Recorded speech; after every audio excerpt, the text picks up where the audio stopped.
أول كان قبله ولا آخر بالآخر يكون بعده الذي قصرت عن رؤيته أبصار الناظرين وعجزت عن نعته آهام الواصفين الذي ابتدع بقدرته الخلق ابتداء واخترعهم على مشيته اختراعا ثم سلك بهم طريق إرادته وبعثهم على سبيل محبته والصلاة والسلام على الأول العدد وصاحب الأبد أسرته خير الأسر وإترته خير الإتر وشجرته خير الشجر نبتت في حرم بسقت في كرم سیدنا و مولانا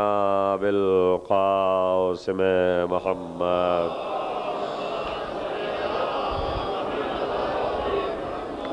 واہل بیتہ الطیبین الطاہرین المعصومین المظلومین الذین اذهب اللہ عنہم الرجس وطہرہم تطہیرا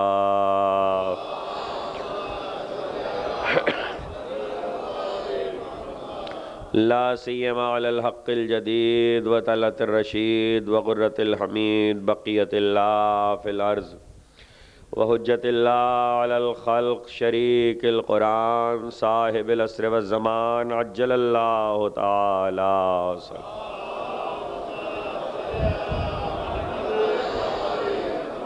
ولعنت الدائمت الباقیت علی اعدائهم ومنکر فوائلهم وغاصب حقوقهم اجمعین من یوم الظلمهم الى یوم الدین اما بعد فقد قال اللہ سبحانہ وتعالی فی محکم کتابہ الحکیم ونرید ان نمن علی الذین استضعفوا فی الارض نجعلهم ائمة ونجعلهم الوارثین صلوات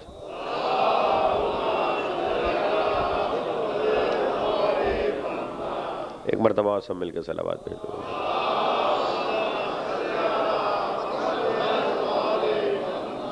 امام بارگاہ حسینیہ زہرا میں آپ حضرات عشرہ اربعین کے سلسلے کی تیسری تقریر سماعت فرما رہے ہیں بعنوان شرح زیارت وارثہ۔ اس سے قبل کہ تقریر کا آغاز کیا جائے، چونکہ حکم ملا ہے اور ایک فریضہ آگاہی کا ہے، تو آج رات میں چاند گہن ہونا ہے اور شریعت اسلامی میں کچھ عبادتیں ایسی ہیں جو آفات کے ساتھ یہ دنیا میں قدرت کی نشانیوں کے ظاہر ہونے کے ساتھ واجب ہو جاتی ہیں۔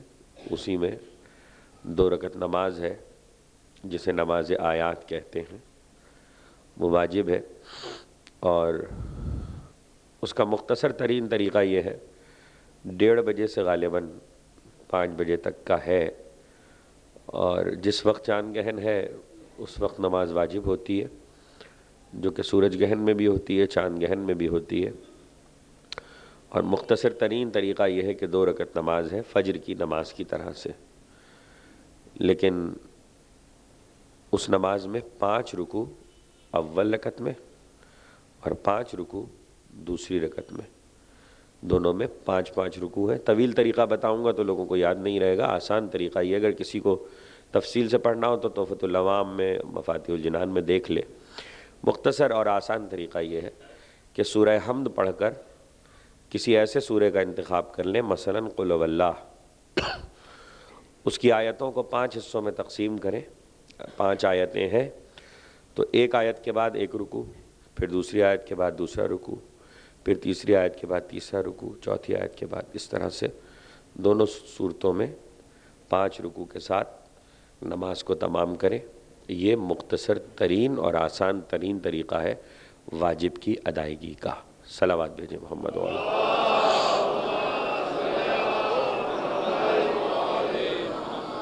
ایک بار اور صلوات بھیجیں محمد والا۔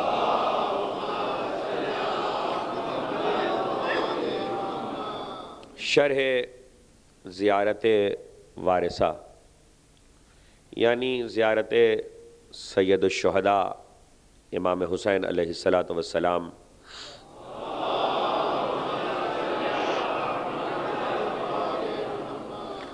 کہ جس کی فضیلت متعدد احادیث میں پے در پے وارد ہوئی ہے.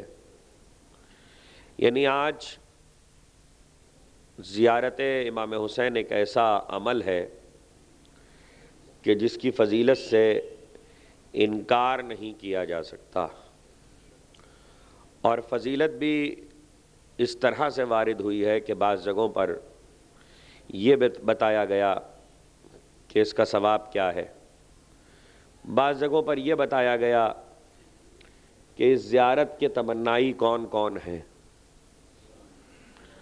بعض جگہوں پر یہ بتایا گیا کہ اس زیارت کو کس کس عمل سے زیادہ فضیلت حاصل ہے. اور یہ سب کچھ اس لیے بتایا گیا ہے تاکہ لوگ اس کی طرف رغبت کریں، اور اللہ پسند کرتا ہے زیارت حسین کی طرف رغبت کرنے کو.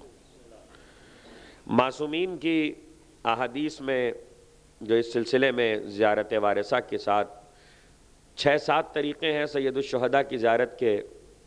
عید کے روز الگ ہے، بقرعید کے روز الگ ہے، عرفے کے روز الگ ہے، 15 شعبان کو الگ ہے، عاشور کو الگ ہے، 40 کو الگ ہے. سب کلمات مختلف ہیں لیکن مقصود زیارت حسین ہے. مختلف کلمات کی ادائیگی کے ساتھ اصل مقصد یہ ہے کہ مومن رجوع کرے فرزند رسول کی طرف اور ان کی زیارت کا ارادہ کرے، اس لیے کہ یہ ارادہ دنیا میں افضل ترین ارادہ ہے. معصوم نے ہر کام سے زیادہ اس عمل کا ثواب بتایا ہے.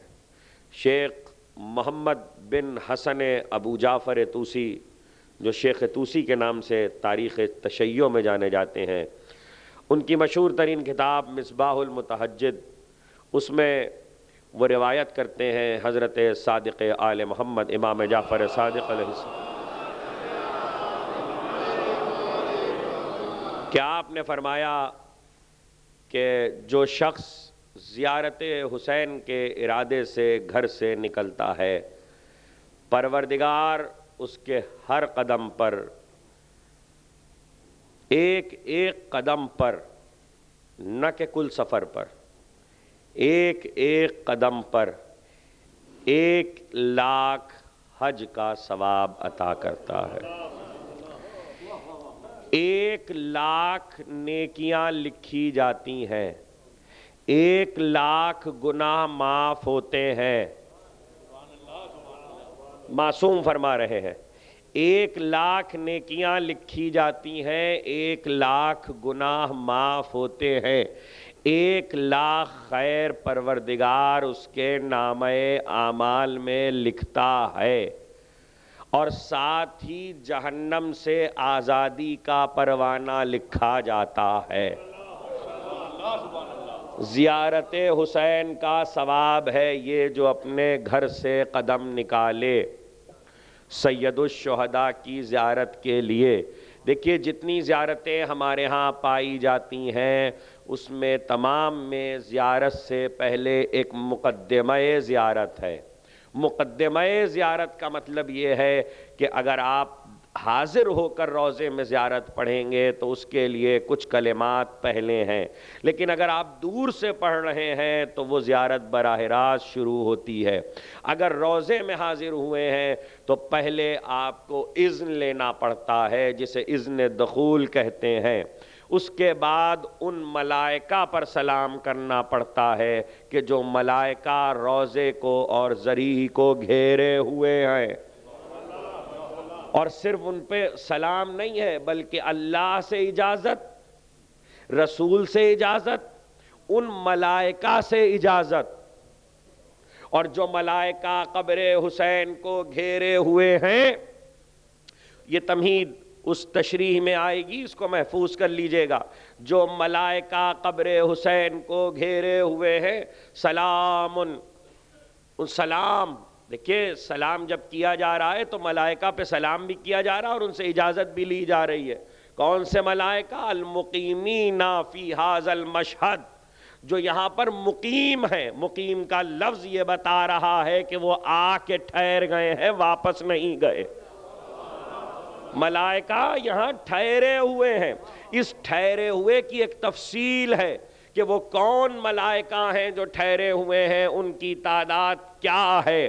معصوم نے فرمایا ایک وقت میں 70,000 ملائکہ قبر حسین کے گرد طواف میں مشغول رہتے ہیں، اور 70,000 کا جو پرا ایک وقت میں آتا ہے اللہ سے اذن لے کر، وہ واپس نہیں جاتا.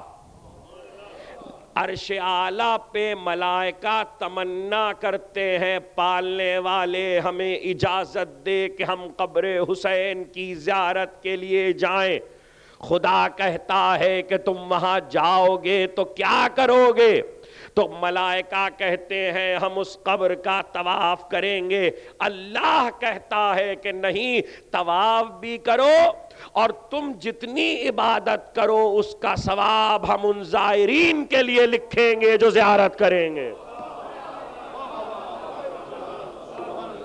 عبادت تم کرو گے، ثواب زائروں کے لیے لکھا جائے گا.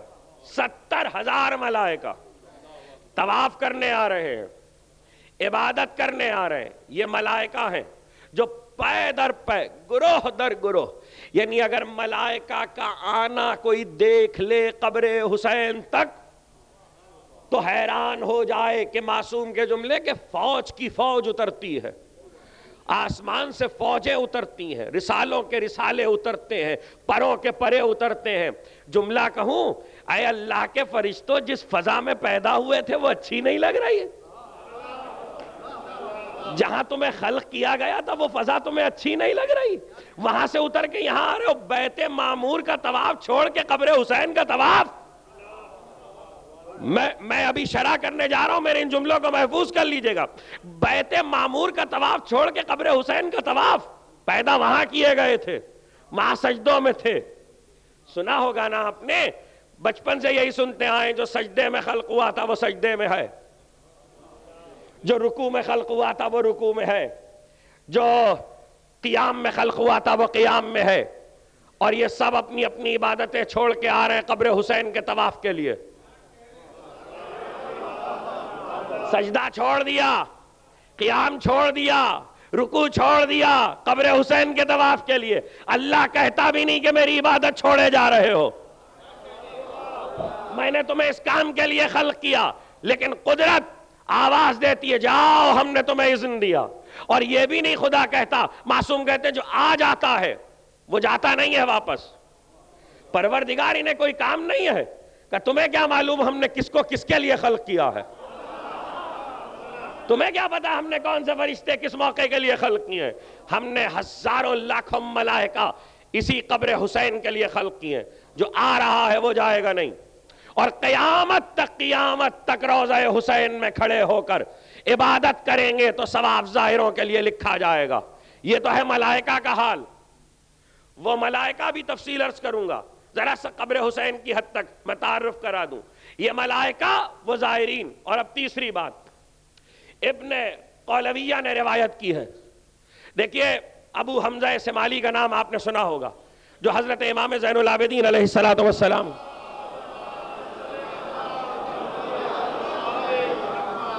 ابو حمزہ سمالی میرے چوتھے امام کے صحابی ہیں اور بہت قابل قدر صحابی ہیں. ان سے بہت سی روایتیں ہیں. ان کے نواسے کا نام حسین ہے. حسین روایت کر رہے ہیں معصوم سے. اور ایک واقعہ ایسا ہے، معصوم کی روایت میں بھی عرض کروں گا، ایک واقعہ ایسا ہے کہ جو خود اس حسین کے ساتھ گزرا ہے.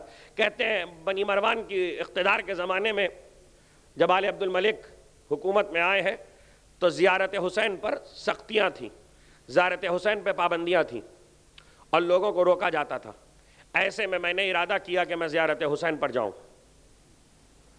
اور شام سے چونکہ پابندیاں لگائی جا رہی تھیں تو مجھے خطرہ تھا جان کا، اس لیے میں چھپتے چھپاتے رستوں سے گزرتا ہوا کہ کہیں اہل اقتدار کو خبر نہ ہو جائے. جانی پہچانی شخصیت تھے اپنے شہر کی. تو کہیں اہل اقتدار کو خبر نہ ہو جائے کہ میں نے شام سے کوفے اور کوفے سے کربلا کا سفر کیا ہے، اس لیے میں بہت خاموش رستوں سے، انجانے رستوں سے ہوتا ہوا پہنچا۔ کہتے ہیں میں کربلا کے قریب جب غازریہ اور نینوا کے قریوں میں داخل ہوا تو میں نے دیکھا کہ کچھ پہرے دار کھڑے ہوئے ہیں۔ تو میں نے اب کوشش کی کہ اگر ان پہرے داروں کو یہ خبر ہو گئی کہ میں زیارت کے لیے جا رہا ہوں تو میری جان کو خطرہ ہو جائے گا، میں جان بچا نہ پاؤں گا، اور جان کا مسئلہ نہیں ہے، میں نہیں چاہتا کہ زیارت سے محروم رہ جاؤں۔ اگر جان جانی ہی ہے تو زیارت کے بعد جائے، اس سے پہلے کیوں جائے؟ اللہ اللہ اللہ اللہ، عقیدے تو دیکھیے، جان جانی ہی ہے تو زیارت کے بعد جائے، اس سے پہلے کیوں جائے؟ کہا کہ میں نے کوشش کی کہ میں کسی طرح داخل ہو جاؤں، لیکن پہرے دار نے مجھے روک لیا۔ لیکن اس نے صرف اتنا کہا ابھی تمہیں اجازت نہیں ہے روضہ حسین تک جانے کی، باہر قیام کرو۔ میں نے اللہ کا شکر ادا کیا کہ اس نے میرے بارے میں تحقیق نہیں کی۔ ایک رات مجھے گزری، دوسرا دن آیا، دوسرے دن میں نے پھر کوشش کی، پھر مجھے روک دیا گیا، میں نے دیکھا پہرے ویسے ہی ہیں۔ دوسرے دن کی جب رات آئی تو میں نے پھر اسی راستے سے رات میں شب میں، چونکہ تاریکی ہو جاتی ہے، میں نے چاہا کہ جاؤں، تو میں نے دیکھا کہ کربلا میں حرم میں داخل ہونے والے اسی راستے پر پھر پہرے دار موجود ہیں۔ جو پہرے دار موجود تھا اس نے مجھے دیکھ لیا۔ میں نے کہا دیکھو میں بہت دور سے آیا ہوں، مجھے سید الشہداء کے روضے تک جانے کی اجازت دے دو۔ کہا کہ میں تمہیں اسی طرح کا ایک واقعہ سلیمان اعمش کا ہے، جس کی اس وقت تفصیل نہیں عرض کرنا، ایک واقعہ سنا دینا میرے مقصود کے لیے کافی ہے۔ کہا کہ مجھے اجازت دے دو۔ اس نے کہا تمہیں ابھی اجازت نہیں مل سکتی۔ کہا میں بہت دور سے آیا ہوں، مجھے اجازت کیوں نہیں مل سکتی؟ کہا اس وقت روضہ حسین تک جانے کی اجازت کسی کو نہیں مل سکتی۔ کہ اس بات پر میں بڑا حیران ہوا اور میں سمجھ گیا کہ اس کا تعلق حکومت سے نہیں ہے۔ میں نے کہا کیا تم بتا سکتے ہو کہ اس وقت روضہ حسین پر جانے کی اجازت کیوں نہیں مل سکتی؟ کہ اللہ نے 3 دن کے لیے، اللہ سے 3 دن کے لیے حضرت موسیٰ نے اجازت لی ہے زیارت کی۔ وہ اترے ہوئے ہیں کربلا میں، اس لیے اس وقت سب کے لیے دروازے بند ہیں جب تک موسیٰ کا قیام ہے۔ جب تک حضرت موسیٰ کا قیام ہے سب کے لیے دروازے بند ہیں، جب 3 دن کے بعد وہ لوٹ جائیں گے تو زائرین کے لیے دروازہ کھول دیا جائے گا۔ ایسا ہی واقعہ سلیمان اعمش کا ہے کہ جس نے جو پہنچا ہے، اور صرف وہ نہیں بلکہ اس کے ساتھ ایک ایسا شخص جو زیارت کا انکاری تھا، اور اس نے خواب دیکھا اور پھر خواب کے مطابق حقیقت دیکھی اور وہاں تک پہنچا اور زیارت حسین کا قائل ہوا، تو اس سے اس شخص نے کہا جو پہرے پر تھا روزے کے، اس نے کہا حضرت ابراہیم آئے ہوئے ہیں، جب تک صبح تک وہ چلے نہیں جاتے تم روزے میں نہیں جا سکتے۔ معلوم یہ ہوا کہ ایک طرف موسیٰ اجازت لے کر آئے ہیں، ایک طرف ابراہیم اجازت لے کر آئے ہیں، یعنی یہ انبیاء کا آنا۔ تو اس نے کہا، وہ کہتا ہے جناب ابو حمزہ سمالی کا نواسا، کہتا کہ تو پھر تم کون ہو؟ کہ تم مجھے انسانی صورت میں دیکھ رہے ہو مگر میں انسان نہیں، فرشتہ ہوں۔ اس وقت میں پہرے پر مامور ہوں اور فرشتوں کی ڈیوٹی یہاں پر لگی ہوئی ہے، ان کا تقرر یہاں پر ہے۔ اللہ، انبیاء آئیں، ملائکہ آئیں، یہ ہے قبر حسین۔ یہ ساری تمہید محفوظ کرتے ہوئے چلیے گا، مجھے ایک جملے کی شرح کرنی ہے۔ یہ ہے قبر حسین، اور اب یہ تو حسین کی منزلت ہے کہ زیارت کے لیے خلیل خدا اتر کے آ رہا ہے، زیارت کے لیے موسیٰ بن عمران اتر کے آ رہے ہیں، زیارت کے لیے ملائکہ تمنائی ہیں، اور اس کے بعد خود روایت کرتے ہیں صاحب جناب ابن قولویہ، صاحب کتاب کامل الزیارات، وہ کہتے ہیں کہ حضرت امام جعفر صادق علیہ السلام، بہت سخت حدیث ہے، بہت سخت حدیث ہے، لیکن میں پڑھوں گا، میں کیا کروں، میرا موضوع ہے، محفوظ کر لیجئے گا۔ منتخب حسنی نام کی کوئی کتاب یا اس شیلف میں رکھی ہے یا اس شیلف میں رکھی ہے، جس کو یہ روایت دیکھنا اس میں دیکھ سکتا ہے، دونوں میں سے کسی ایک میں، چھوٹے سائز کی کتاب ہے، لیکن میں اصل کتاب سے روایت کر رہا ہوں، ابن قولویہ کی کتاب کامل الزیارات سے۔ وہ کہتے ہیں کہ امام نے فرمایا کہ اللہ کے سامنے کعبے کی زمین نے، اس کا ایک حصہ سال گزشتہ میں نے 40 کے دن پیش کیا تھا، آج میں پوری روایت آپ کی خدمت میں عرض کر رہا ہوں۔ اللہ کے سامنے کعبے کی زمین نے ایک منزل پر فخر کیا اور کہا من مثلی، مجھ جیسا کون ہے؟ اس لیے کہ میرے سینے پر خدا کا گھر ہے۔ جب کعبے کی زمین نے فخر کیا، تکبر کیا، غرور کیا، اللہ نے کعبے کی زمین کو دیکھا، مکے کی زمین کو دیکھا اور آواز دی، تو نے فخر کیا، تو نے غرور کیا۔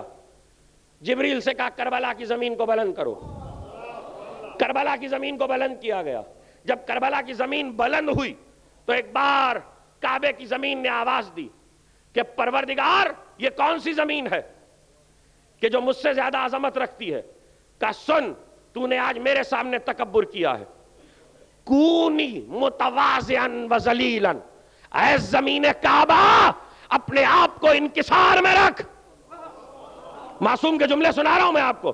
اللہ نے زمین کعبہ سے کہا اے زمین کعبہ اپنے آپ کو انکسار میں رکھ، متواضع بن کے رہے، ذلت کے ساتھ رہے۔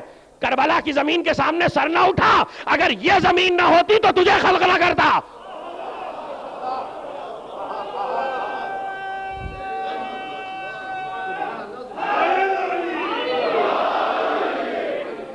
اگر یہ زمین نہ ہوتی تو میں تجھے خلق نہ کرتا، اگر اس پر رہنے والا نہ ہوتا تو تیری بنا نہ رکھی جاتی۔ اور سن، اب آخری جملہ بہت خطرناک ہے لیکن کیا کروں، معصوم کا جملہ ہے، حوالہ میں نے کتاب کا دے دیا، کسی عالم نے انکار نہیں کیا آج تک اس حدیث سے، کہ سن اے زمین کعبہ اگر تو نے تکبر نہیں چھوڑا تو میں تجھے اٹھا کے جہنم میں ڈال دوں گا۔ پروردگار کربلا کی زمین کے آگے اٹھا کے کعبے کی زمین کو اگر تکبر کرے تو جہنم میں ڈال دیتا ہے۔ کہا نا کربلا کی زمین کے آگے خدا کو تکبر پسند نہیں آیا۔ بھائی یہی فرق ہے کعبے کی زمین میں اور کربلا کی زمین میں۔ کعبے کی زمین غرور کرے تو جہنم میں ڈال دی جاتی ہے، کربلا کی زمین کو جنت میں ملا دیا جاتا ہے۔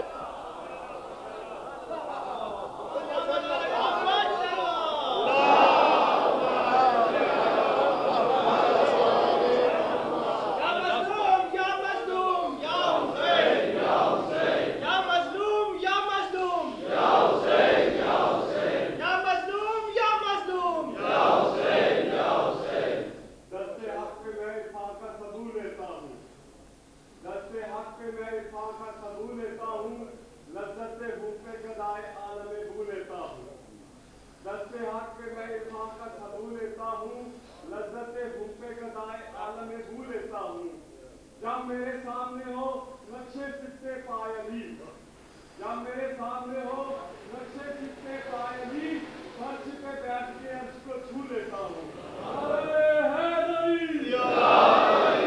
کربلا کی زمین کو جنت میں ملا دیا جائے گا، یہ ٹکڑا یوں ہی اٹھا لیا جائے گا۔ یہ زمین جسے خاک شفا کہتے ہیں، مٹی ہی تو ہے نا۔ دیکھیے اب تک میں تمہید کر رہا تھا، میں منزل پہ آ گیا، مٹی ہی تو ہے نا۔ تو کعبے کی زمین بھی تو مٹی ہے، اور وہ بھی تو مٹی تھی جس سے آدم پیدا ہوئے تھے۔ مجھے السلام علیکہ یا وارث آدم صفوت اللہ تک آنا ہے، جس کے لیے میں تمہید کر رہا تھا۔ وہ بھی تو مٹی تھی جس سے آدم پیدا ہوئے تھے۔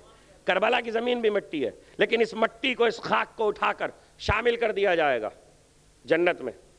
آیت اللہ شیرازی کا زمانہ ہے، ایران میں شاہ کے دربار میں اس وقت کا جو بھی حاکم ہے، اس کے دربار میں ایک عیسائی آیا ہے، اور عیسائی وہ ہے کہ جس نے اس بات پر اپنی مہارت کا اعلان کیا ہے کہ تمہارے شکم میں جو کھانا ہے میں وہ بتا دوں گا، تم جو گھروں میں چھپا کر آئے ہو میں وہ بتا دوں گا، تمہاری جیبوں میں جو رقم ہے میں وہ بتا دوں گا، تم جس چیز پہ پردہ رکھو گے میں وہ بتا دوں گا۔ کہتے ہیں کہ لوگوں نے پوچھنا شروع کیا، اس نے بتانا شروع کیا۔ اس بنیاد پر اس نے اپنے مذہب کی تبلیغ شروع کی کہ دیکھو میرا مذہب ایسا ہے کہ میں تمہارے بارے میں بتا دیتا ہوں، تم میرے بارے میں نہیں بتا سکتے۔ شاہ کے دربار تک خبر ہو گئی، اس کو بلایا گیا، وہ اپنے فن کا ماہر تھا، اس نے اپنے فن کا اظہار کیا تھا۔ شاہ کے دربار میں آیت اللہ شیرازی کو اطلاع دے دی گئی۔ جس وقت آیت اللہ شیرازی آئے تو کہتے ہیں کہ انہوں نے پوچھا، ہم نے سنا ہے کہ تم یہ کہتے ہو کہ تم ہر پردے میں رہنے والی چیز کو بتا دو گے۔ کہا کہ ہاں ہم بتا دیں گے۔ کہا تم یہ بتا سکتے ہو کس نے کیا کھایا ہے، کس کی جیب میں کیا ہے؟ کہا ہاں۔ تو ایک مار انہوں نے اپنے جیب میں قبا کے ہاتھ ڈالا اور ایک شے نکالی اور مٹھی میں بند کر لی۔ کہنے لگے ذرا بتانا تو اس وقت میری مٹھی میں کیا ہے، اس وقت میری مٹھی میں کیا ہے؟ وہ عیسائی ہے، ایک بار اس نے زمین کو دیکھا، آسمان کو دیکھا، پیشانی سے پسینہ بہنا شروع ہوا. اس نے کہا میرا علم تو غلط نہیں کہہ سکتا، میرا علم تو صحیح کہہ رہا ہے، لیکن مجھے حیرانی اس بات پر ہے کہ یہ بات سچ کیسے ہو سکتی ہے. کہا پہلے بتاؤ تو ہے کیا؟ کہا میرا علم یہ کہتا ہے کہ آپ کے ہاتھ میں جنت کی مٹی ہے، آپ کی مٹھی میں بہشت کی مٹی ہے، لیکن بہشت کی مٹی آپ کی مٹھی میں آ کیسے سکتی ہے؟ کہا میں نے تیرے علم کو مان لیا، لیکن اب تو بھی میرے دین کی فضیلت کو مان لے کہ یہ بہشت کی نہیں کربلا کی مٹی ہے.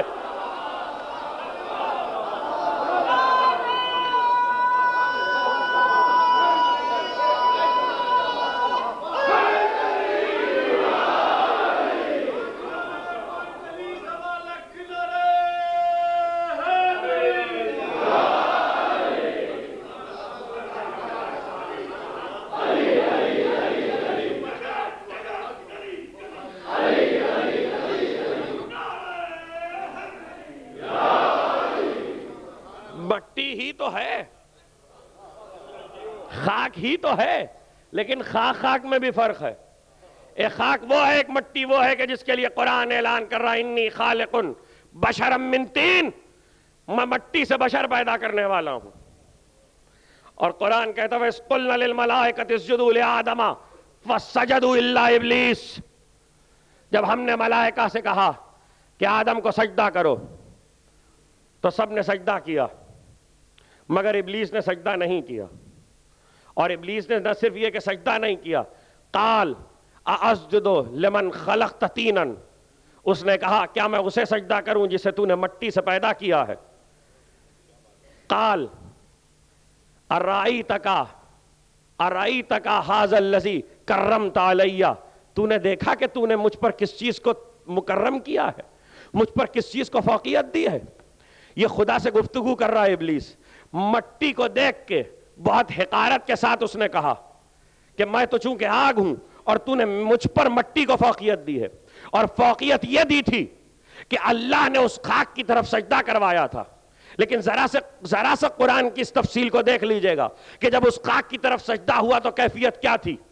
قرآن کہتا ہے کہ جب تک وہ پتلا بنا، اور قرآن نے کہا پتلے میں ہم نے یہ آواز نہیں دے دی اذا نفخت فیہ من روحی فقعوا لہ ساجدین، جب ہم اس میں اپنی روح پھونک دیں تو تم سب کے سب سجدے میں گر پڑنا. ہم اپنی روح پھونک دیں تو تم سب کے سب سجدے میں گر پڑنا. اس کے معنی یہ ہے کہ معصوم سے پوچھا گیا مولا جب تک روح نہیں پھونکی گئی پتلے کا کیا ہوا؟ کہ پتلا بنا کے چھوڑ دیا تھا، ملائکہ کی گزرگاہ میں پڑا ہوا تھا، مٹی کا پتلا تھا. کل جس پتلے کو سجدہ ہونا ہے آج وہ گزرگاہ میں پڑا ہوا ہے، آ رہے ہیں جا رہے ہیں دیکھ رہے ہیں، ملائکہ کے راستے میں پڑا ہوا ہے، سجدہ نہیں کر رہے. جب روح پھونکی گئی تو حکم ہوا سجدے کا. معلوم ہوا سجدہ خاک کو نہیں ہوا تھا، روح کو ہوا تھا. ابلیس کہہ رہا ہے تو نے اس خاک کو مجھ پر فوقیت دی ہے، اس خاک کو مجھ پر مکرم کیا ہے. اور قرآن بتا رہا ہے کہ سجدہ روح کو ہوا ہے، خاک کو نہیں ہوا ہے. ہاں یہ صحیح ہے کہ خاک کی طرف ہوا ہے. دیکھیے خاک کو قبلہ بنایا گیا ہے لیکن سجدہ خاک کو نہیں ہوا. ہاں ہوا خاک پر تھا. اس لیے کہ ایک خیال یہ آتا ہے کہ جب ملائکہ کی گزرگاہ میں پڑا ہوا تھا تو آخر سجدہ کہاں پر ہوا تھا؟ کیا ملائے اعلیٰ میں سجدہ ہوا تھا؟ کیا آسمانوں میں سجدہ ہوا تھا؟ معصوم سے پوچھا گیا وہ جگہ کون سی تھی کہ جہاں آدم کے پتلے کو روح پھونک کے رکھا گیا اور ملائکہ سجدے میں گر پڑے؟ کیا آسمان تھا؟ پہلا، دوسرا، تیسرا، چوتھا، بیت معمور، ملائے اعلیٰ؟ کہ نہیں، وہ نجف کی زمین تھی. وہ نجف کی زمین تھی جہاں پتلے میں روح پھونکی گئی تھی اور وہاں پر ملائکہ نے سجدہ کیا تھا. خاک پر ہوا تھا، خاک کو قبلہ بنایا گیا تھا، لیکن اس خاک کو قبلہ اس وقت تک نہیں بنایا گیا جب تک روح نہیں پھونک دی گئی. توجہ کیجئے گا، جب تک روح نہیں پھونک دی گئی. سجدہ کرنے والے کون ہیں؟ فرشتے.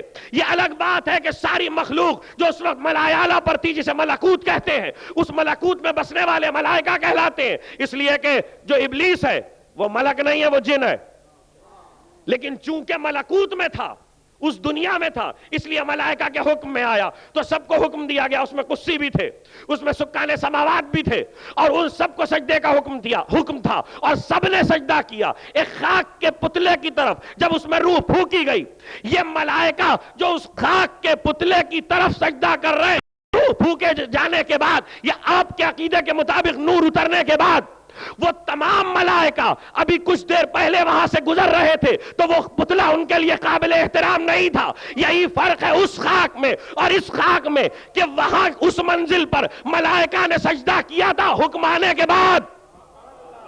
کربلا میں سجدہ کرنے آ رہے اپنی خواہش سے.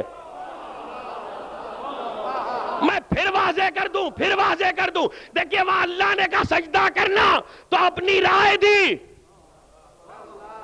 کہ تو اس کو بنائے گا جو فساد کرے گا. یعنی اس خاک کے لیے جب سجدے کا حکم ہوا تو ملائکہ نے اپنی رائے دے دی. یہ الگ بات ہے کہ اطاعت کی منزل پہ مان گئے، اتباع کی منزل پہ مان گئے. لیکن جب کربلا کی زمین یہاں سجدے کا معاملہ آیا تو یہاں اللہ حکم نہیں دیتا، ملائکہ خود کہتے ہمیں بھیج دے. صاحب خصائص حسینیہ شیخ جعفر تستری، تاریخ شیعت میں امام حسین پر بڑی کتابیں لکھی گئی ہیں، بہت کتابیں لکھی گئی ہیں، بڑی اچھی کتابیں، لیکن خصائص حسینیہ جیسی کتاب آج تک نہیں لکھی گئی. اگرچہ بہت ضخیم نہیں ہے لیکن جیسی کتاب یہ امام حسین پہ لکھی گئی ہے تاریخ تشیع میں ایسی کوئی کتاب نہیں لکھی گئی. شیخ جعفر تستری کہتے ہیں، اب اگر کسی کو بہت تفصیل کی ضرورت ہو، ساری تفصیل تقریر میں نہیں آ سکتی، جو باتیں آتی جائیں گی ہم عرض کرتے جائیں گے. وہ کہتے ہیں کہ سجدے کا حکم وہاں ہوا لیکن وہاں اطاعت میں سجدہ کیا، یہاں شوق میں سجدہ ہو رہا ہے، یہاں تشویق میں سجدہ ہو رہا ہے، یہاں تمنا میں سجدہ ہو رہا ہے. اور دوسری بات یہ ہے کہ وہاں سجدہ خاک کی طرف ہوا تھا، خاک پر نہیں ہوا تھا، کربلا کی خاک پر سجدہ ہوا. تیسری بات یہ ہے کہ پتلا پڑا ہوا تھا جب تک روح نہیں پھونکی گئی، سجدہ اس طرف نہیں کیا. یہاں حسین قبر میں لیٹے ہوئے ملائکہ سجدہ ہی نہیں کر رہے، طواف بھی کر رہے ہیں.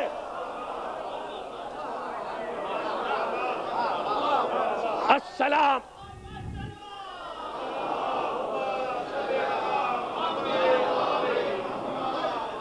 السلام علیکہ یا وارث آدم صفوت اللہ. اے آدم کے وارث تجھ پر سلام. وارث وہ کل گفتگو ہو چکی جو وراثت کو بڑھا دے. حسین نے وراثت کو بڑھایا، اس طرح بڑھایا کہ آدم کی وراثت میں آدم کو وصف یہ حاصل ہوا کہ آدم قبلہ بنے، لیکن آدم کا طواف نہیں ہوا، آدم کا طواف نہیں کیا گیا، قبر حسین کا طواف ہو رہا ہے.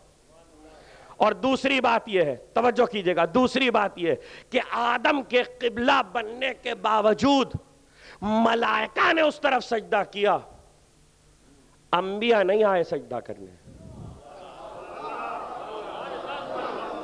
مرسلین سجدہ کرنے نہیں آئے. موضوع یہ اسی طرح چلے گا حضور، اس لیے کہ یہ موضوع رکھا ہی میں نے اس لیے ہے کہ میں بتاؤں وراثتیں کیسے بڑھی ہیں.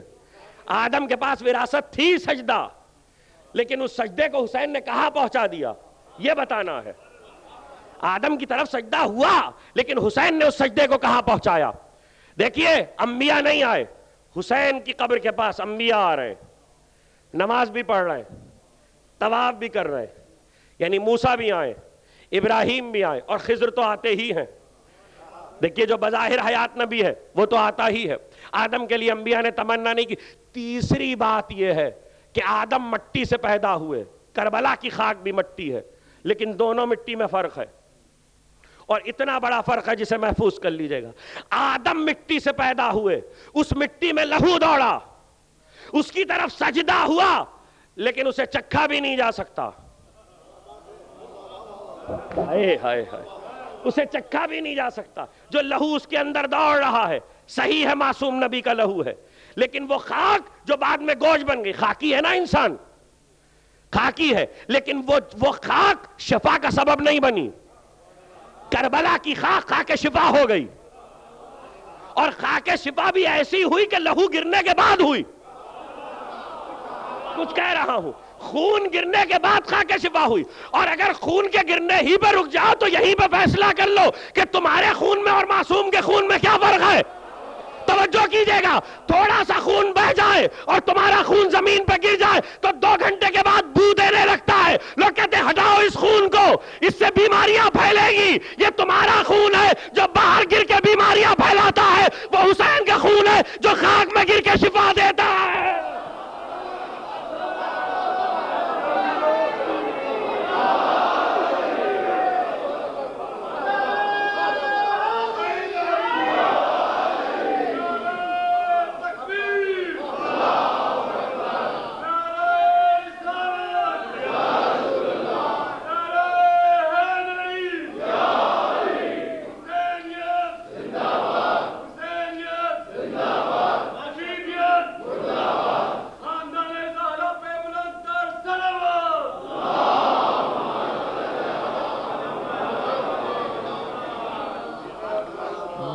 بہت خالص مٹی سے آدم پیدا کیے گئے ہو، لیکن خالص مٹی کو یہ شرف حاصل نہیں ہوا کہ وہ شفا کا سبب بن جائے. جس خاک پہ حسین کا لہو گرا وہ شفا کا سبب بن گئی. ایک حسین کے لہو کے ایک قطرے کی تاثیر بتاؤں؟ بالکل سامنے کی بات ہے، ذرا سا غور کیجئے گا. جس کربلا کی زمین پہ لڑائی ہوئی ہے اس پہ یزیدی بھی تو مارے گئے ہیں، یزیدیوں کا بھی تو خون وہیں بہا ہے، اسی کربلا کی خاک پہ بہا ہے. لیکن یزیدیوں کے خون کے اثر نے اس زمین کو، اس خاک کو خراب نہیں کیا. یزیدیوں کا خون اسی خاک پہ بہا، جب جنگ ہوئی ہے تو قتل ہوئے ہیں، لیکن اس خاک میں یزیدیوں کا خون گر کے اس خاک کی تاثیر کو ختم نہیں کرتا. یہ حسین کے لہو کی تاثیر ہے. یہی مطلب ہے تطہیر کا.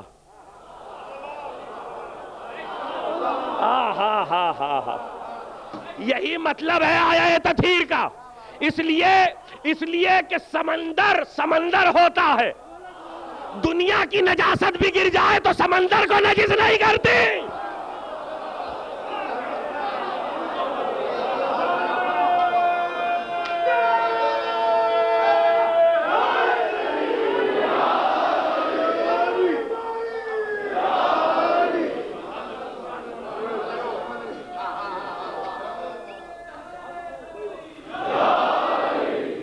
السلام علیکہ یا وارث آدم صفوت اللہ.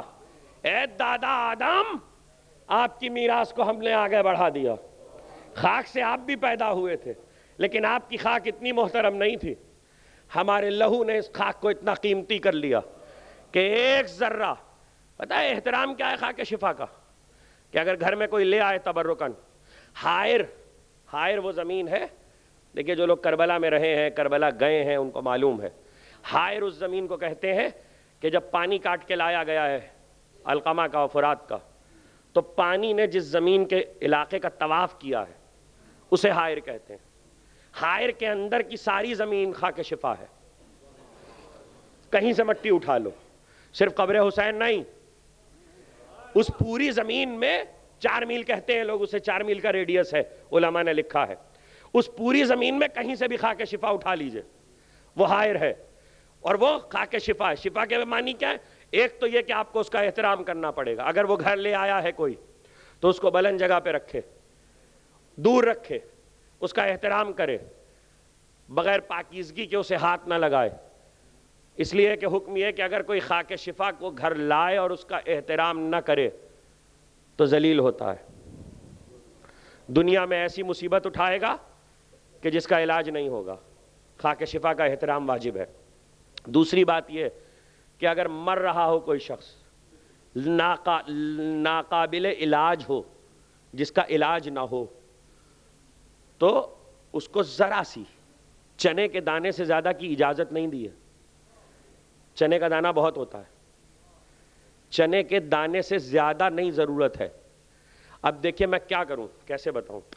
ایک فلسفہ ہے، یہاں ڈاکٹرز تشریف فرما ہوں گے مجلس میں، ہمارے ڈاکٹر صاحب بیٹھے ہیں، اور بھی ہومیوپیتھ ایلوپیتھ سے تعلق رکھتے ہیں. ہومیوپیتھی جو ہے وہ اسی پر بیس کرتی ہے کہ جیسے جیسے کوانٹٹی گھٹے گی کوالٹی بڑھے گی.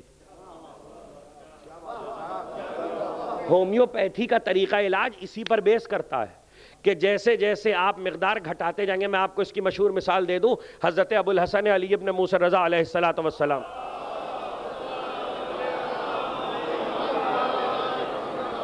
مامون نے خط لکھا اور اس نے شکایت کی کہ مجھے اختلال معدہ کی شکایت ہو جاتی ہے جب میں سفر کرتا ہوں.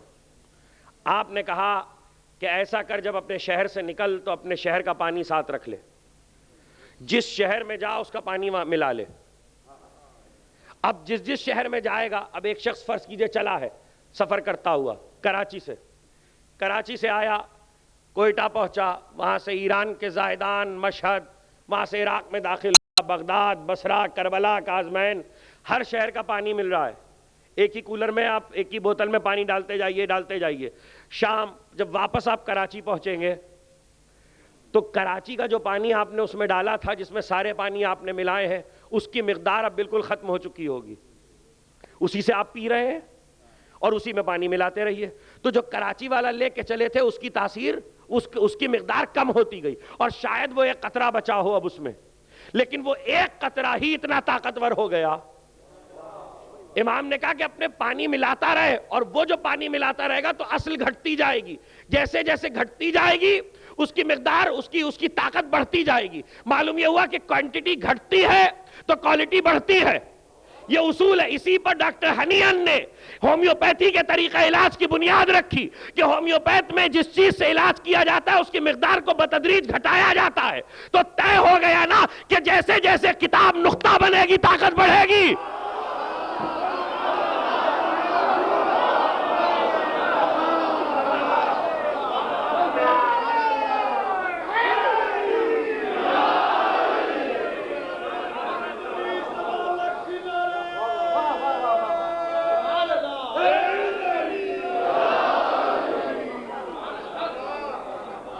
کبھی اس موضوع پہ گفتگو ہوئی تو ہم آپ کو بتائیں گے. اسی قانون پہ پھول کا عطر نکالا جاتا ہے. یہ جو عطر نکالتے ہیں نا, یہ اسی قانون پہ نکلتا ہے. یعنی عطر جب آپ کشید کریں گے تو کم ہوتا جائے گا. جیسے جیسے اس کی مقدار کم ہوتی جائے گی اس کی خوشبو بڑھتی جائے گی, اس کی تاثیر بڑھتی جائے گی. معلوم یہ ہوا کہ مقدار گھٹتی ہے طاقت بڑھتی ہے. اس لیے کم مقدار زیادہ اثر دکھاتی ہے. اس لیے اجازت نہیں دی چنے کے دانے سے زیادہ کی کہ کم مقدار ہی بہت ہے. اگر ذرہ شفا نہ دے تو بات کرنا. کچھ کہہ رہا ہوں. اگر خاک شفا کا ذرہ شفا نہ دے تو بات کرنا. ایک ذرہ شفا دیتا, بیمار کو سنگا دو تو خوشبو شفا دیتی ہے. کل میں نے اس جملے پہ تقریر ختم کی تھی کہ مولا نے نہج البلاغہ میں فرمایا کہ اللہ چاہتا تو آدم کو ایسے نور سے پیدا کرتا کہ جو آنکھوں کو چکا چون کر دیتا. اللہ چاہتا تو آدم کو ایسی خوشبو سے پیدا کرتا جو سانسوں کو جکڑ لیتی. لیکن اللہ نے آدم کو خاک سے پیدا کیا تاکہ تمہیں آزمائے, تاکہ آزمائش کرے انسانوں کی. یعنی حقیر ترین چیز سے پیدا کیا, مٹی سے پیدا کیا, لیکن اس مٹی میں حسین نے اتنی طاقت بھر دی. حقیر ترین چیز کو حسین نے اتنا اعلیٰ کر دیا کہ اب سجدہ بھی اسی پہ ہوگا, شفا بھی وہی دے گی, خوشبو بھی اسی کی فائدہ کرے گی. بیمار کو سنگا دو تو اس کی خوشبو فائدہ کرتی ہے. اب کون جانے, لاہور میں ایک ڈاکٹر ہے, میری ان سے 2 سال ہوئے ملاقات ہوئی. اگر دوبارہ ملاقات ہوئی تو شاید میں آپ تک ان کی ویب سائٹ پہنچا سکوں. مجھے ملے, میں نے کہا آج کل آپ کیا کر رہے ہیں؟ کہنے لگے میں ریسرچ کر رہا ہوں خاک شفا پر. میں نے کہا خاک شفا پہ ریسرچ کر رہے ہیں؟ کہنے لگے ہاں. میں نے کہا کیا ریسرچ کیا آپ نے خاک شفا پہ؟ کہنے لگے میں صرف یہ دیکھ رہا ہوں کہ دوسری تمام جہاں جہاں کی مٹی روئے ارض کی ہے اس میں جو انگریڈینٹس اور اجزاء پائے جاتے ہیں کیا خاک شفا میں بھی وہی پائے جاتے ہیں؟ انہوں نے کہا, میں نے کہا پھر نتیجہ کیا نکلا؟ کہنے لگے سارے اجزاء وہی ہیں لیکن تاثیر مختلف ہے. کہنے لگے میں یہ سمجھ رہا تھا کہ شاید اس کی اجزاء میں فرق ہو, سارے اجزاء وہی ہیں لیکن تاثیر مختلف ہے. میں نے کہا اس سے زیادہ آپ تحقیق کر بھی نہیں پائیں گے, اس لیے کہ معصوم نے یہ کہہ کر کہ شفا قرار دیا. دیکھیے اس وقت شاید میڈیکل سائنس کے طالب علموں کے لیے جملہ بہت کام آئے، اور ویسے بھی لوگوں کے لیے بہت کام آئے گا. دنیا کی جتنی دوائیں کسی بھی طریقہ علاج میں بنتی ہوں، ایک دن ایسا آتا ہے کہ بنانے والا جب اس دوا کو بناتا ہے تو لکھتا ہے یہ آج کی ڈیٹ پر تیار کی گئی ہے، اور ایک تاریخ ایسی آئے گی جب یہ ایکسپائر ہو جائے گی.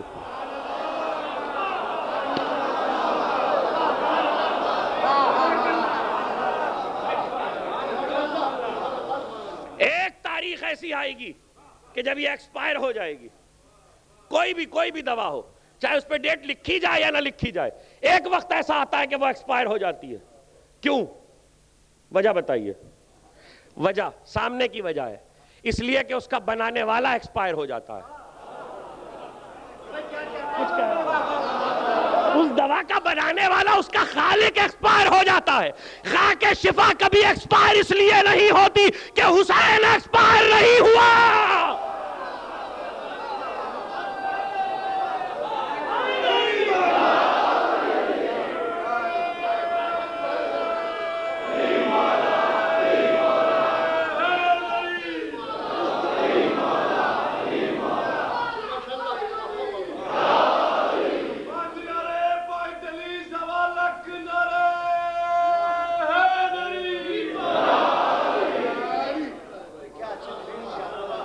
اچھا ایک بات پوچھوں، خاک شفا کا خالق ایکسپائر نہیں ہو سکتا اس لیے خاک شفا ایکسپائر نہیں ہو سکتی. اب ایک بات پوچھوں، ڈاکٹر حضرات یہاں تشریف فرماؤ گے، انسان کے لہو میں جو اس کی رگوں میں ہے، جو جسم سے بہتا ہے، اگر باہر نکل آئے، جب تک جسم میں ہے اس میں زندگی ہے. ڈاکٹر صاحب جسم سے باہر نکلنے کے بعد لہو کی زندگی کتنے دن کی ہوتی ہے؟ اس کے سیلز کتنے دن تک، کتنی دیر تک زندہ رہتے ہیں لہو کے؟ جی فوراً مر جاتے ہیں. لہو انسان کے جسم سے لہو کے نکلنے کے بعد ڈاکٹر صاحب نے کہا فوراً سیلز مر جاتے ہیں، یعنی زندہ نہیں. میں بالکل ایک ایسی تھیوری آپ سے بیان کرنے جا رہا ہوں، کوئی بہت بڑا نظریہ نہیں ہے، لیکن ایک فکر کے لیے ایک دھارا ہے کہ ہاتھ کنگن کو آرسی کیا، پڑھے لکھے کو فارسی کیا. جو لوگ حسین کی امامت پہ یقین نہیں رکھتے، عصمت پہ یقین نہیں رکھتے، ہدایت پہ یقین نہیں رکھتے، خاک شفا سے شفا ہوتی ہے، یہ پریکٹیکل بات ہے. یہ پریکٹیکل بات ہے. خاک شفا لے جا کے دے دو، شفا ہو جائے گی. احترام کرتے خاک شفا اپنا اثر دکھائے گی. خاک شفا مٹی میں تاثیر نہیں ہے، تاثیر حسین کے لہو کی ہے. اور لہو کے سیل اگر مر گئے ہوتے تو مٹی میں تاثیر نہ ہوتی. جس کا لہو نہ مرے وہ حسین کیسے مر جائے گا؟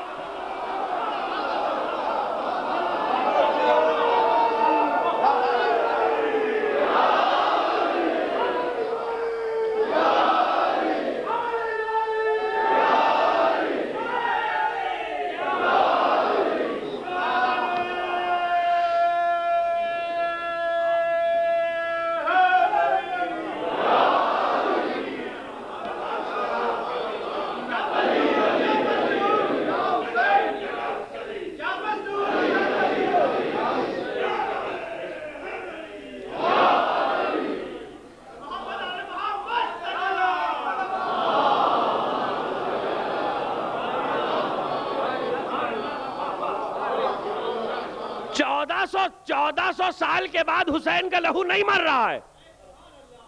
1400 سال گزر گئے، حسین کے لہو کے بلڈ کے سیلز ابھی تک نہیں مرے اور نہ مریں گے. میں مجبور ہوں، میں یہ لفظ استعمال کر رہا ہوں، توہین میں نہیں ہے، میں بات سمجھانے کے لیے کہہ رہا ہوں. حسین کا خون نہیں مر سکتا جس کا خون تمہارے خون جیسا نہیں ہے. تمہارا خون اس کے خون جیسا نہیں ہے. وہ خون اس کے دل میں دوڑ رہا ہے تو اس کا دل تمہارے دل جیسا نہیں. توجہ کیجئے گا، وہ خون اس کے دماغ تک جا رہا ہے، اس کا دماغ تمہارے دماغ جیسا نہیں. اس کے دماغ میں بھی زندگی، اس کے لہو میں بھی زندگی، اس کے دل میں بھی زندگی. ایسی زندگی کہ سر کٹ گیا، سر قرآن پڑھ رہا ہے. یہ زندگی ہے. جملہ لے جاؤ، جس کے نواسے کا دماغ مرنے کے بعد کام کر رہا ہو.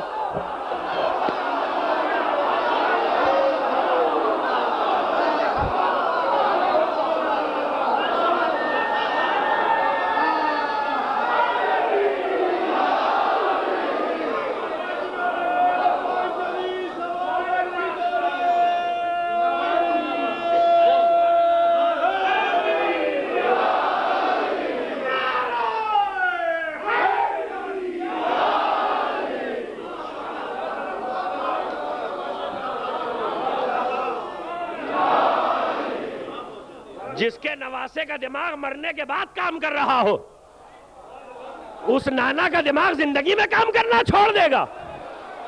ارے عقلوں پہ پتھر پڑ گئے ہیں، یہ ابن آدم کو کیا ہو گیا ہے؟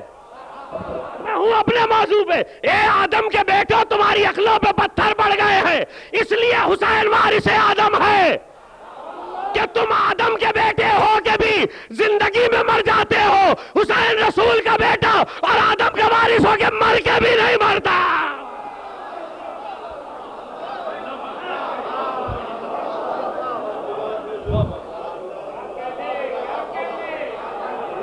السلام علیکہ یا وارث آدم صبت اللہ.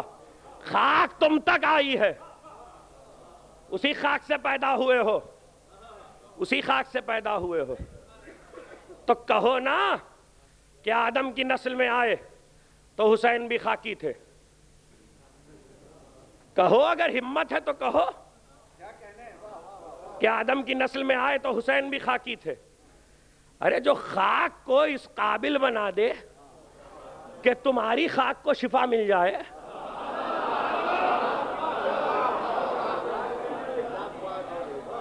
وہ حسین خاکی تھا؟ نہیں، وہ کچھ اور ہے، وہ طاقت اور ہے، وہ لہو اور ہے، وہ لہو اور ہے. اللہ اکبر. اب کیا کروں، بات آ گئی تو بس ایک جملہ سن لیجئے، کل تقریر یہیں سے آگے بڑھے گی، اس لیے کہ لہو پہ ابھی گفتگو شاید کچھ دیر رہے، لیکن آج کی حد تک تقریر ختم ہونے جا رہی ہے کہ خاک میں دوڑایا گیا ہے لہو کو. یہ لہو دوڑتا ہے تو زندگی ہوتی ہے. خاک وہاں بھی ہے. پیکر بظاہر کسی بھی چیز کا بنا ہوا ہو، پیکر کسی بھی میٹیریل کا ہو، لیکن ذرا دیکھو کہ لہو میں کتنا فرق ہے. آدم کی طرف سجدہ کروایا تھا، لیکن حسین نے اس خاک کے مرتبے کو کہاں پہنچا دیا کہ آج سجدہ اس مٹی پہ ہو رہا ہے. افضل ترین خاک ہے دنیا کی کہ جس پر سجدہ خدا کو پسند ہے، اور ایک لہو کے گرنے نے اس خاک کو افضل کیا ہے. حسین کا لہو کیا معجزہ ہے، حسین کا لہو کیا معجزہ ہے. ابھی تو وہ لہو لوگوں کے سمجھ میں نہیں آیا جو حسین کی یاد میں بہتا ہے. ابھی تو وہ لہو سمجھ میں نہیں آیا. وہ لہو بھی معجزہ ہے. مجھے اس سے بحث نہیں. میں آپ کو پتا ہے میں اس طرح کے تنازع اور متنازع مسائلوں میں نہیں پڑھتا. مسئلوں میں میں نہیں پڑھا کرتا. سیدھی سی بات ہے، بہہ تو رہا ہے، جسموں سے لہو بہہ تو رہا ہے، لیکن جسموں سے بہنے والا یہ لہو شاید اب آنے والے وقت میں کل یا پرسوں گفتگو کریں. لہو انبیاء کا بھی بہا، جتنا لہو حضرت نوح کا بہا ہے شاید ہی کسی کا بہا. السلام علیکہ یا وارث نوح نبی اللہ. تقریر مڑ گئی، کل یہیں سے گفتگو کریں گے. خاک سے لہو پہ اس لیے آئے تھے، جوڑ دیا. جتنا لہو حضرت نوح کا بہا ہے، حضرت جرجیس کا بھی، لیکن چونکہ زیارت وارثہ میں حضرت نوح کا تذکرہ ہے اس لیے ہم حضرت نوح کا ذکر کریں گے. اور بھی شاید کچھ نبیوں کا ذکر برسبیل تذکرہ آ جائے. ایسا لہو کہ جس کو دنیا میں کسی لہو کو اتنا مرتبہ حاصل نہیں ہے، اتنی قیمت حاصل نہیں ہے. لیکن کیا کریں، زمانے کے امام نے سلام کیا. میرا سلام ان زلفوں پر جو لہو میں آلودہ تھیں، ان رخساروں پر جو خاک میں اٹے ہوئے تھے.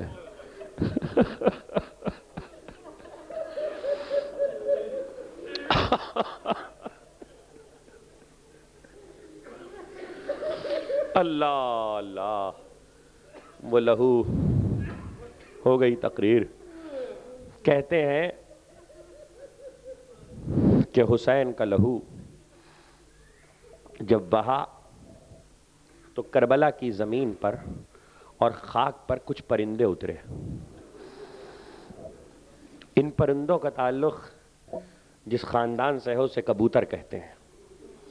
سفید رنگ کے یہ کبوتر کربلا کی زمین پر اترے بعد شہادت حسین، اور انہوں نے اپنے پروں کو حسین کے لہو میں تر کیا. کوئی اس سم توڑا، کوئی اس سم توڑا. ایک کبوتر اپنے پروں میں حسین کا لہو لے کر مدینے میں ایک یہودی عورت کی، ایک یہودی کی بیٹی کی دیوار پر آ کے بیٹھا. رسول کا شہر ہے، یہودی کا مکان ہے، اس کی ایک اپاہج اور نابینا بیٹی ہے. وہ بیٹی کو صبح دیوار کے سائے میں بٹھا کے جاتا ہے، شام کو آتا ہے تو وہاں سے اٹھا کے کمرے میں لے جاتا ہے. کبوتر جو آ کے دیوار پہ بیٹھا تو اس نے اپنے پر جو جھٹکے تو اس اپاہج اور نابینا اندھی لڑکی پر حسین کا تازہ لہو گرا. کہتے ہیں اس خون کے چند قطروں کا گرنا تھا کہ اس اپاہج لڑکی کے جسم میں حرکت پیدا ہوئی، اس کے جسم کو شفا ہونے لگی. دیکھتے ہی دیکھتے اس کا مفلوج جسم حرکت میں آ گیا. آنکھوں پہ گرا تو آنکھوں میں بینائی آ گئی. تاریخ کہتی ہے شام کو جب باپ واپس آیا، اس نے چلتی پھرتی بیٹی کو اور لڑکی کو دیکھا تو کہا میں اپنی ایک اپاہج بیٹی کو یہاں چھوڑ کر گیا تھا. عزیزو تقریر ختم ہو گئی، کل 2 جملے ہیں آج میرے پاس، اور یہ 2 جملے آپ کے لیے بہت ہیں، بہت قیمتی ہیں. وہ آیا اور کہتا ہے میں اپنی بیٹی کو چھوڑ کے گیا تھا. تو وہ بیٹی کہتی ہے بابا میں ہی تمہاری بیٹی ہوں. کا یہ کیا معجزہ ہو گیا کہ ایک دن میں چند ساعتوں میں تم چلنے پھرنے لگی، تمہارا اپاہج پن دور ہو گیا. کہ مجھے نہیں پتا. ایک کبوتر دیوار پہ آ کے بیٹھا تھا، کسی کا لہو اس کے پروں سے ٹپکا تو ان قطروں نے مجھے شفا بخشی ہے، میری آنکھوں میں بینائی آ گئی. وہ یہودی کہتا ہے یقیناً کوئی خدا کا برگزیدہ مارا گیا اور اس کا لہو ہوگا. کہتے ہیں کہ یہودی کی بیٹی کو شفا ہو گئی. اللہ اللہ، یہ یہودی کی بیٹی تھی کہ جس کو شفا ہو گئی حسین کے لہو سے. ایک کبوتر بیمار فاطمہ صغرا کے دروازے پہ پہنچا.